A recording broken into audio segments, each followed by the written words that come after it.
So we will digest this podcast and figure out what the next best step is, because we have other stuff that we definitely want to talk about.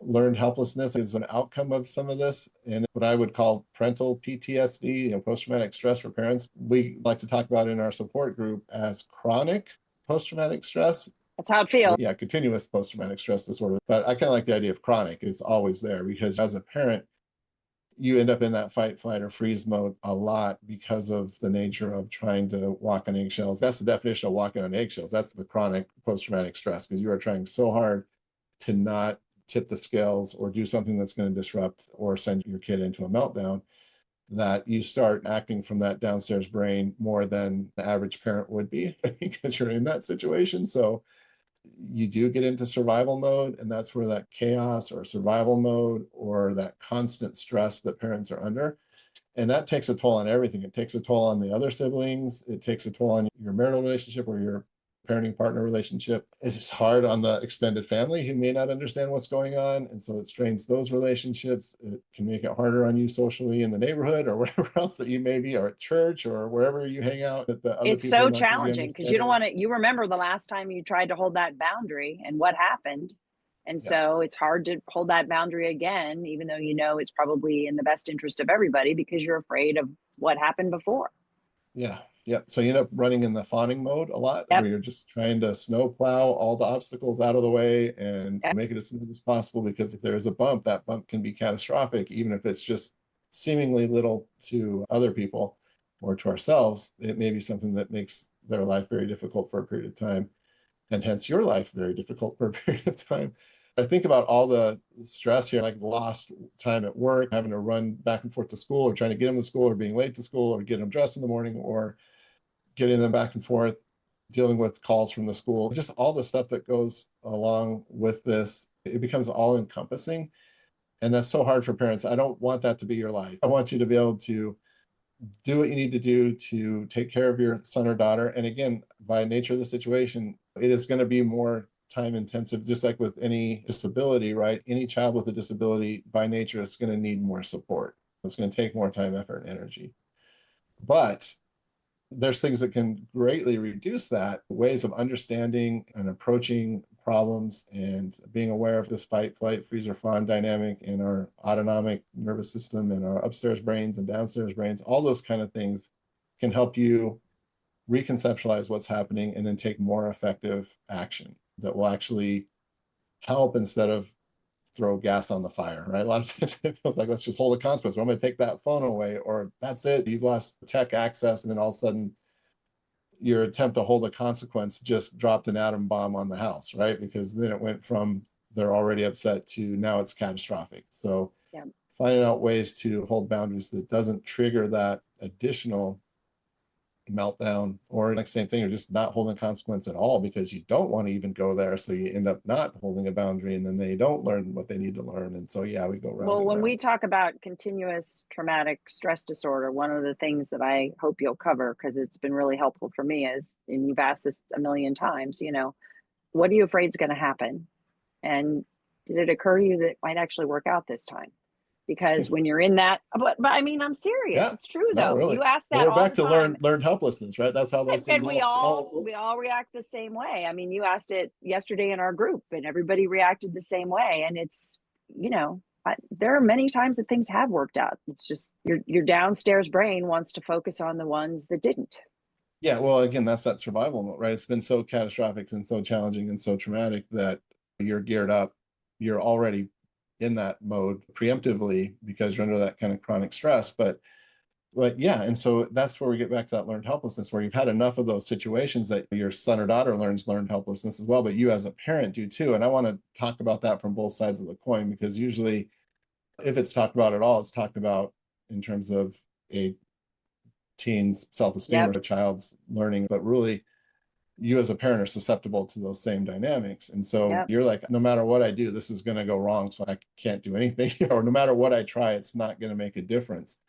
And if you get into that mindset, which would make sense based on your history and your experience, sometimes you've tried a lot of things that just made it worse. So why would this time be different, right? And so you're prepared for the worst, or you just have no belief that anything you do is going to make a difference. And that's that learned helplessness piece. And so either you do nothing at all, or you just get into that autopilot. You're under so much stress that you're just repeating the same dynamics, holding the traditional parenting stuff or how you were taught to be a parent. You go back to those kind of techniques, and then it just makes it worse. So then it reinforces the learned helplessness, right? Like I tried to hold a boundary, right? I tried to take away the phone. I tried to restrict their technology, but then they threw a fit and broke a window or trashed the house or ran away or whatever it might be, right? It was so catastrophic that the next time you're like, oh my gosh, I don't want to go through this again. So either you do nothing or you get frustrated enough and then go back to the old parenting programming and recreate the issue all over again. So it's a tough dynamic, but this is the kind of stuff that happens so commonly. It happens in neurotypical families too, by the way. I don't want to say this is Absolutely. totally that. Absolutely. It's just the more emphasized or more likely or more prone. Let me say this, families with neurodivergent kids are more prone to these dynamics becoming very exaggerated. They're Yes. bigger, they're more dramatic, they're more ensconced, so to speak, they're harder to change. But if you know something about this, you can start to do things differently and you can break that learned helplessness cycle and start to see that, wow, maybe it didn't go perfectly, but it definitely went a little differently this time and it wasn't quite as bad. And then over time, you get better at, wow, this thing that used to really be a big problem, we figured out how to work around it. We figured out how to work together to solve this problem, or just some of the little adjustments that I made as a parent didn't trigger our son or daughter as much as before. And so you can find ways to hold the boundaries and to help them learn the life skills that they need to learn to become independent without these traditional methods that are literally going to blow things up worse and then ruin your confidence as a parent, and then either have you give up or just keep trying to redo the same thing over and over again, just doing damage, unintentional damage for sure, but damage nonetheless to your relationship with your son or daughter, and then also their self-esteem underlying all that. And really your self-esteem as a parent too. It can be like, wow, maybe I really am a bad parent. Maybe I am at fault here or something along those lines. But really, I want you to know that there is a way out of this and there are things that can be done. And really, a lot of times it is pretty simple adjustments, but it does take the understanding behind it because it's counterintuitive. Like everything in your gut is going to tell you, I've got to hold this boundary here. But if you understand that if you do, then it's going to have this effect, then you recognize, okay, I got to override that software that was installed on me on how to parent a neurotypical kid and adjust this for my son or daughter's unique ways of processing the world. And if I do that over time, you see it makes a big difference. So you can go from that constant chaos or stress and day-to-day walking on eggshells to getting more and more confident, more and more peace, and really understanding that, hey, you can do this. You just need a different model, a different roadmap, and a different way of looking at it, or otherwise you'll keep reproducing the same dynamics over and over again. And Nobody I don't wants want you to that. experience that. Yeah, I don't want you to experience that. And it's hard because you probably are, as a family, somewhat isolated anyways, because the nature of the situation makes it harder. So you may not even know how hot the water is, because you don't have a lot to compare it to. Maybe you go over to a friend's house and be like, wow, this is different. At least the kids do what you tell them to do, and they do the thing. Like, what is going on here? They have conversations with me and they get off the video games when you ask them to, or they help clean up the kitchen, all the stuff that you may be struggling with. You may not recognize how much accommodation and how much of the fawning or the freezing that you've done just to try to survive. And I don't want you to live that way. I want you to live in your upstairs brain where you're creative and relaxed and things are going well and your relationships are moving along better. If you can understand that and change your perspective and change the model that you're using, then you've got a really good chance of changing the outcome of a lot of this. So, Yep. The more you understand it, the less power it has over you, for sure. Yep, absolutely. So that's why I do this, and I want to try to help as many people as I can and educate. So gaining as much information, understanding, and then something that's tailored specifically to your son or daughter, again, because you can learn a lot about neurodiversity and autism and ADHD and OCD and those kind of things. But again, you still have to know how to apply that to your particular child. So, Situation. and that's even true with neurotypical parenting books. There's really good principles in there, but you still need to figure out how does this apply to my son or daughter's personality and their ways of doing things. So that's why I created Neurodiversity University, is to try to help with all this. So please go to the website and reach out if you want to know more. Yep. The training is super helpful and the parent group is super helpful. because you do feel less isolated because you recognize there are people out there facing exactly the same things. And it's validating as a parent to know that it's not you. You're not a bad parent.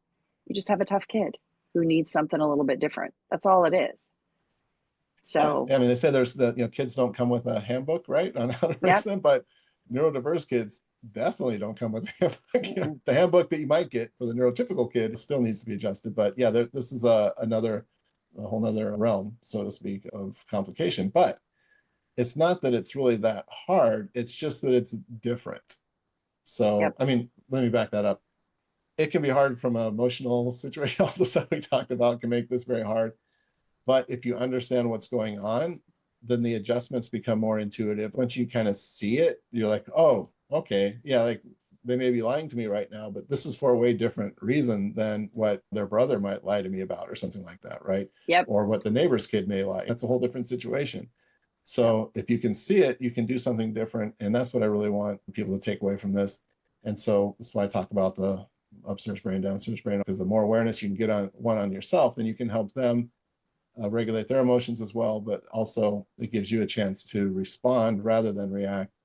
And once you have that ability to respond and you have the knowledge base behind it to know how to respond or what would be a different way or a way that's going to work well for your son or daughter, then that's the key right there. Then you can do both. You can actually respond versus react, and you'll know how to respond in a way that's effective. So And join us. Neurodiversity University really helps you figure out how to apply it to your own situation too. Right. That's Yeah, the because real it's a benefit. combination of getting the Yep. full information about what's going on, and then that's where the one-on-one coaching or the group coaching that we do can help you dial it into your specific son or daughter. So reach out, come join us. We'll be happy to see you and help you through this journey. So once again, Amy, thank you. Appreciate it. Appreciate you Thank taking the you. It was fun time. to be here.